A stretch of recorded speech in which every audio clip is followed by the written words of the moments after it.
శాస్త్రాలు ఉన్నాయండి.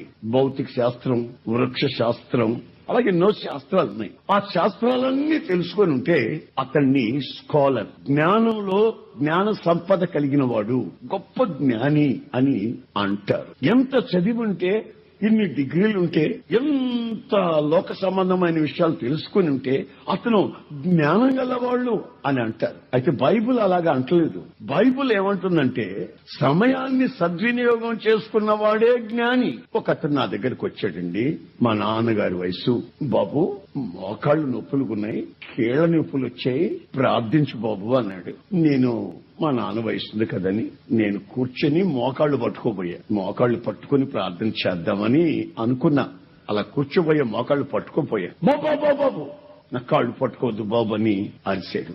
ఏంటయ్యా, పెద్దవాడివి, నాన్నలాటోడివి, కాళ్ళు పట్టుకుని ప్రార్థన చేస్తాను, మరి ప్రభు నిన్ను ముట్టుకుంటాడు అని అంటే అతను అంటాడు, బాబు నా యవ్వనం అంతా నేను వ్యర్థపుచ్చుకుని వ్యభిచారానికి, పేకాటికి, త్రాగుబోత్తనానికి పాడు చేసుకున్నానయ్యా. నా సమయం అంతా, నా యవ్వనం అంతా ఆ శాపం, సమయాన్ని వ్యర్థపుచ్చుకున్నానే, ఆ పర్యవసానం ఇప్పుడు అనుభవిస్తున్నాను బాబు. నువ్వు మామూలుగా ప్రార్థన చేయి, కాళ్ళు పట్టుకోవద్దయ్యా, ఈ వ్యభిచారపు కాళ్ళేవి అని కంటి నీరు పెట్టుకున్నాడు. మా నాన్నగారి వయసు చూశారండి. తను ఉన్నది ఉన్నట్టుగా పశ్చాత్తాపుడు అవుతున్నాడు. నాకు ఉద్యోగం ఉన్నప్పుడు కన్ను మిన్ను ఎరక్క నా డబ్బంతా నా పిల్లలు, నా భార్యకి ఉపయోగించకుండా, ఖర్చు పెట్టకుండా, ఏదైనా దేవుని పని చేయకుండా ఒక పనికి మాలిన దాన్ని స్నేహం చేసి దానికి తగలేశాను.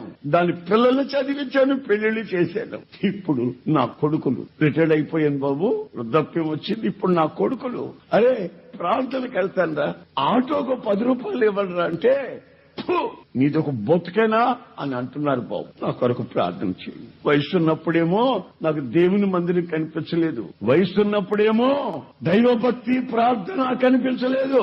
ఇప్పుడు కళ్ళు మందగిలిన తరువాత, వయస్సు కృంగిన తర్వాత, దిక్కు దశలేని ఈ పరిస్థితిలో ఇప్పుడు ప్రార్థన, మందిరము, దేవుని వాక్యము, దేవునికి ఏదైనా ఇవ్వాలి అనుకున్నా నాకు ఎలాంటి గత్యంతరం లేని పరిస్థితుల్లో శాపాన్ని అనుభవిస్తున్నాను అని కన్నీళ్లు విడిచి. ఒక్కొక్కరి జీవితాన్ని ఒక్కొక్క విధంగా మనం ఆలోచిస్తే ఎంతమంది వాళ్ళ వ్యక్తిగత జీవితంలో సమయాన్నే కానివ్వండి, వాళ్ళకి దేవుడిచ్చిన వయస్సే కానివ్వండి, ఎంతమంది ఎలా వ్యర్థపరుస్తున్నారో అది నేను పెద్దగా మీకు చెప్పాల్సిన అక్కర్లేదు. మీకు తెలుసు మీ సమయాన్ని ఎక్కడ వ్యర్థపరుస్తున్నారో, మీ వయస్సుని ఎలా వాడుకుంటున్నారో అది మీకు తెలుసు.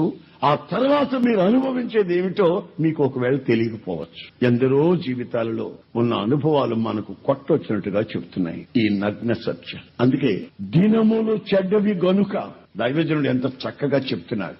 దినములు చెడ్డవి గనుక అజ్ఞానుల వలె కాక జ్ఞానుల వలె సమయమును సద్వినియోగము చేసుకొనుడి. మీరు ఎంతమంది దేవుని వాక్యం చదివేదానికి సమయం ఇస్తున్నారు? ఎంతమంది మీరు రక్షణలో కొనసాగేటట్లు ఆధ్యాత్మికమైన అనుభవాల్లోకి ముందు సాగుటకు మీ సమయాన్ని వెచ్చిస్తున్నారు? కొందరు అంటారు, మీరు చిన్న వయసులో ఉన్నాం కదండి బాబు, ఈ చిన్న వయసులో భక్తి చేయడం సాధ్యమేనా అని. నేనే దానికి నిదర్శనం, సాక్షి. నన్ను ప్రభు నా 17వ ఏట పిలిచాడు, 17వ ఏట దర్శనమిచ్చాడు. అది 1964 సంవత్సరం. సరిగ్గా ఈ నెలకి 41 సంవత్సరం అయింది. ఆ రోజు ప్రారంభించిన ఈ పరుగు ఈ రోజు వరకు పరిగెత్తేందుకు ప్రభు నాకు సహాయం చేస్తున్నారు. 18 వచ్చింది, 19 వచ్చింది, 22 వచ్చింది, 24 వచ్చింది, 28 సంవత్సరాలు వచ్చాయి, 30 వచ్చాయి, 35 వచ్చింది, 40 వచ్చింది, 45 వచ్చింది, 50 వచ్చింది, 55 వచ్చింది. ఇప్పుడు 58 సంవత్సరాల వయసు. అప్పటి నుండి 17 సంవత్సరాల నుంచి ప్రారంభించిన ఈ పరుగు ప్రతి సంవత్సరం, ప్రతి క్షణం, ప్రతిరోజు ఆయన నన్ను ఎలా నడిపించాడు. ఈ రోజును వేదిక ఎక్కి ఇలా మాట్లాడేదానికి నాలో ఏ అర్హత ఉంది? ఆయన సన్నిధి నన్ను ఎలా నడిపించింది? ఆయన హస్తం నన్ను ఎలా కాచుకుంది? ఆయన కృపానిధి, సమృద్ధి, ఆయన శాశ్వత కృప నన్ను ఎలా బలపరిచింది? ఈ రోజు వరకు ఆయన సన్నిధిలో ఉండేటట్లు ఆయన ఎలా నడిపించగలిగాడు? దానికి నిదర్శనం, ప్రత్యక్షమైన సాక్షిని నేనే మీ మధ్యలో నిలబడి ఉన్నాను. ఒక ఒక క్రైస్తవ కుటుంబం అది. వాళ్ళ అమ్మాయి విచ్చలవిడిగా ప్రవర్తిస్తుంది. ఏమిటయ్యా మీకు తెలిసిన తల్లిదండ్రులై ఉండి మీరు ఆ అమ్మాయికి బుద్ధి చెప్పరేమిటి అని నేనంటే, ఏసన్న గారు మన వయసులో మనకి ఏమీ తెలియదు, వయసు పిల్ల కదండి, ఈ వయసు మీద చేయకి ఎప్పుడు చేస్తాడండి అని అంటున్నాడు తండ్రి. బైబిల్లో ఏమని రాసింది? నీ బాల్యమందే నీ కర్తను స్మరణకు తెచ్చుకోమని, నీ యవనమందే నా కాడి మోస్తూ నా వెంట నడవమని. నా కాడి మహాసులువు, తేలిక. నా ప్రియమైన సహోదరులారా, మన ఆత్మయు శరీరమును జీవమును నిందారహితముగా మార్చునట్లు ఆయనకు అప్పగించుకున్న దానిని అంచము వరకు కాచుటకు ఆయన శక్తిగల దేవుడు. ఆయన పేరు నజరేయుడైన యేసు. ఆ యేసయ్యకి మీ వ్యక్తిగత జీవితాన్ని అప్పగించగలిగితే నీవు ఏ వయసులో ఉన్నా నీ జీవితాన్ని చివరి వరకు కాచుటకు ఆయన శక్తి గలవాడు. నేను ప్రభుని నమ్ముకొని ప్రభు కొరకు జీవితాన్ని సమర్పించుకొని ప్రభు నిమిత్తమై బయలుదేరుతున్న ఆ రోజుల్లో మా వాళ్ళంతా వచ్చి అబ్బో ఎన్ని మాటలు చెప్పారు. భక్తి అంటే వయసులో ఉన్నవి ఏమైనా లోకంలో ఉంటే అవన్నీ అనుభవించి, ఏమున్నా సరే అన్నింటిని అనుభవించి వయసులో వృద్ధాప్యం వచ్చినప్పుడు స్వచ్ఛపడ్డ తర్వాత పళ్ళు రాలిన తర్వాత ఇక భక్తి చేయాలి బాబు. దిగు దిగు దిగు దిగు దిగు దిగు దిగు దిగు అని భజన చేయాలి. వయసు మీద భక్తి ఉండకూడదు. అంతా వృద్ధాప్యంలోకి వచ్చిన తర్వాత స్వచ్ఛపడ్డ తర్వాతే భక్తిలో దిగాలి అని మా వాళ్ళు చెప్పారు నాకు. కానీ బైబుల్ అలా చెప్పట్లేదు. సమయాన్ని సద్వినియోగం చేసి మీరు జ్ఞానం కలిగిన మనుషులు అవుతారు. మీ కన్నీళ్లకి ఇప్పుడు కారణం ఏమిటో తెలిసినా మీకు దేవుడిచ్చిన సమయాన్ని వ్యర్థపుచ్చారు. రోగాలకి మూలం ఏమిటో తెలిసినా దేవుడు నీకు ఇచ్చిన వయసుని నీచంగా అసహ్యంగా వాడుకున్నారు.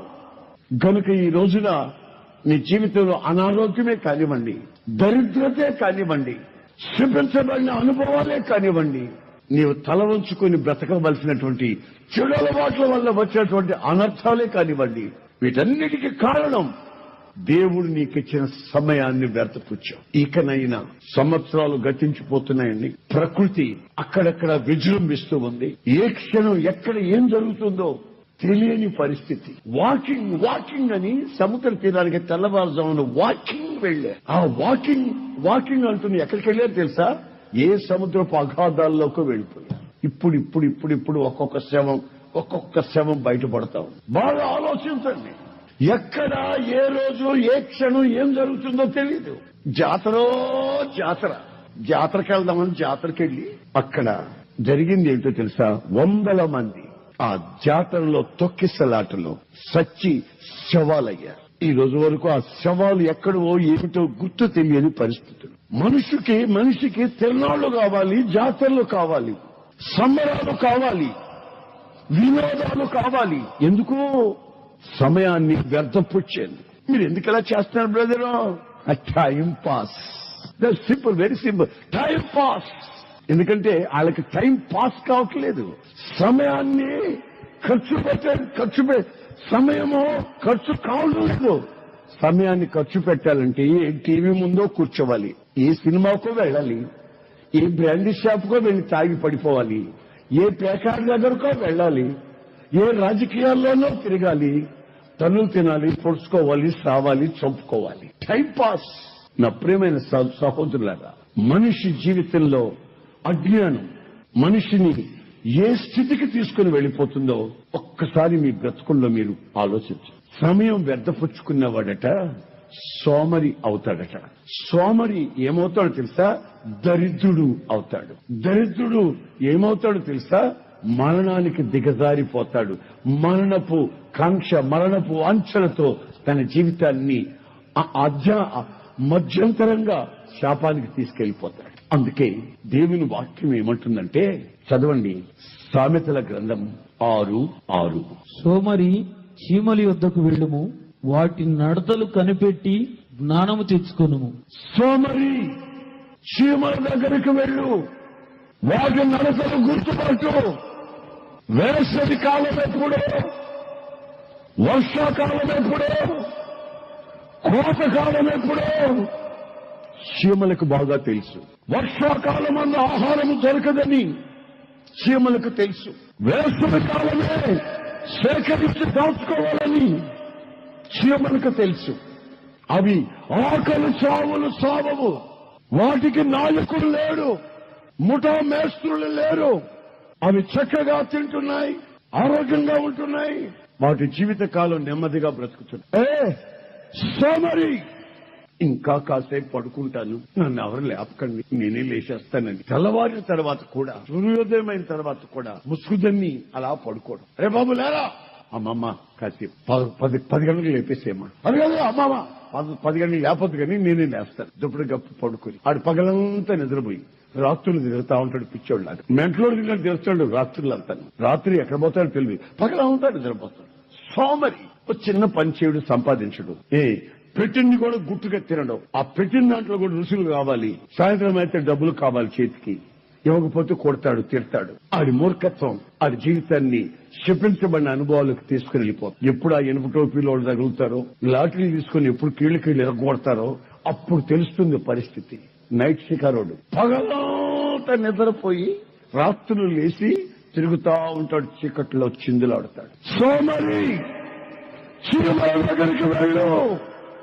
వాటికి సమయము తెలుసు, కాలములు తెలుసు, వాటి పరిస్థితులు వాటికి క్షుణ్ణముగా తెలిసి ఎప్పుడు ఏం చేయాలో అవి గుర్తించి సమయాన్ని వ్యర్థపుచ్చుకోకుండా రాత్రి మగళ్ళు వర్కులనే పని చేస్తూనే ఉంటాయి. నేను ఎందుకో ఓ రోజున ఆ చీమల దగ్గరికి వెళ్ళమన్నాడే స్వామిని. నేను స్వామిని కాదు, అయినా వెళ్లి చూద్దాం ఏమిటోనని అక్కడికి వెళితే చీమల పుట్టలో నుంచి చీమలు ఇలా వస్తున్నాయండి. ఇక్కడ ఎక్కడనో ఆ బియ్యం బస్తా ఉంది. అక్కడికి వెళ్లి ఒక్కొక్క బియ్యాన్ని, ఒక్కొక్క బియ్యపు గింజని ఒక 20-30 చీమలు పట్టుకుని రథాలు లాగినట్టు లాగుతా వస్తున్నాయి. రథాన్ని ఈడ్చుకున్నట్టుగా ఈడ్చుకుని అలా వస్తున్నాయి. ఓ మహాభారతంతో ఒక రథం లాగినట్టుగా చీమల ఆ చీమలని కలిసి ఒక దాన్ని ఇడ్చుకొస్తున్నాయి. ఇటు చూస్తే మళ్ళీ ఇంకోటి వస్తా ఉంది, ఇంకొక రథం వస్తుంది. అటు చూస్తే మళ్ళీ ఇంకొక రథం వస్తుంది. ఇటు కొన్ని చీమలు ఎదురొస్తున్నాయి. ఎదురొచ్చినవి గుట్టుగా పోతున్నాయా? పోవట్లేదు. గుట్టుగా పోకుండా ఇటు దగ్గర నిలబడుతున్నాయి. ఇవి ఏం మాట్లాడుకుంటున్నాయా అని ఆలకిస్తే ఏం మాట్లాడుతున్నాయో తెలిసింది. హలో, మీరు మోస్తారా? దాన్ని మమ్మల్ని సపోర్ట్ చేయమంటారా? నేను కొంచెం మమ్మల్ని కూడా మోయమంటారా అని ఇవి అడిగినట్టు. వాళ్ళేం చెప్తున్నారు, ఈ మోసుకొచ్చేవాళ్ళు, అరే పరిమాణుడా, మేము మోసుకుని వెళ్తాం, మా బాధలు మేము పడతాం, కానీ ఇంకొక బీపీ కింద మీరు బయట సాపడే. సమయం అయిపోతుందిరా రే, సమయం అయిపోతుందిరా. మాకు మీరేం సహాయం చేయక మా బాధలు మేము బడి తీసుకెళ్లిపోతాం, గోడౌన్లోకి తీసుకెళ్తాం.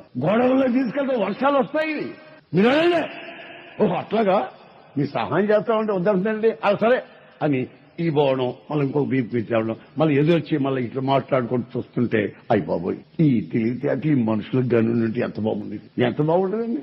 ఈ తెలివితేటలు మనుషులకు ఉంటే సంపాదించుకున్నవాడు ఒక్కొక్కడు వాడికి వాడే తింటాడు. ఆడి పొట్టే బలిచిపోద్ది, ఆ పొట్ట కొవ్వెక్కిపోద్ది. నన్ను ఎవరో ఒక అతను సరదాగా, పెద్దోడు లేదు, మా నాన్నగారి వయసు ఉంటుంది, సరదాగా వచ్చేస్తున్నాను, ఏంటి రంగులను చిక్కుపోతున్నారు అని ఇటు పొట్ట పట్టుకుంటే సరదాగా ఆయన బాగా దగ్గర అయ్యే వదిలిపెట్టి నాయన అన్న వదిలేసాడు. నా పొట్ట పట్టుకో అన్నాడు. నేను ఎంతసేపు పట్టుకోబోయినా అది దొరికిందా? ఏమండే అది ఎంతలా ఉందా పొట్ట చర్మం, ఎంత పట్టుకోకపోయినా అది నా చేతికి పొరపాటు కూడా దొరకట్లేదు. నా పొట్ట ఈజీగా పట్టేస్తున్నాడు. పట్టుకుంటే పెద్ద దుప్పటి మర్చిపెట్టినట్టే. ఇప్పుడు ఆ దుప్పటి మర్చిపెట్టి దొరుకుతుందేంటి, కువ్విపోయింది పొట్ట అంటాడు. బైబుల్లో రాసింది కదండి ఎస్ఎన్ గారు, నీ కడుపే నీకు దేవుడని, నీ కడుపే నాకు దేవుడు. అలా నేను నా జీవితంలో ఇంతవరకు ఎవరెవరికైనా